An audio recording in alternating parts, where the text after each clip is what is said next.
Here are the components of the communication cycle. Seems unfamiliar? This is also known as the communication process. To begin, we always start with the sender who has some kind of idea that he is trying to get to a receiver. So that begs the question, how does an idea get from the sender to the receiver? Well, that idea represents the third component in the communication cycle, and that is the message, the idea being communicated.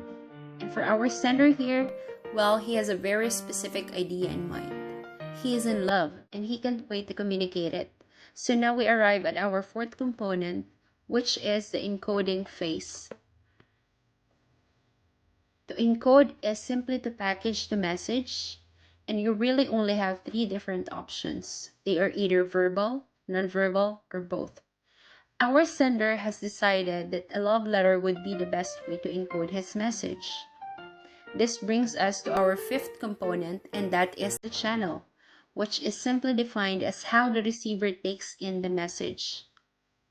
Human beings have 5 channels. Think. What else do you have 5 of? If you guessed your 5 senses, you'd be right.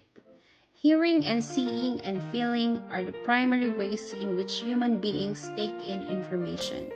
And in this case, if it is a love letter, she will be using sight.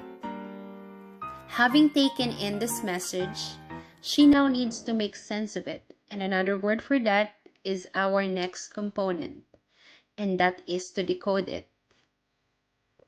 So, if encoding is packaging your message, decoding is making sense of it. So, she hasn't packaged the message. Now, all we do is wait for her response. What do you think? Will she be into him?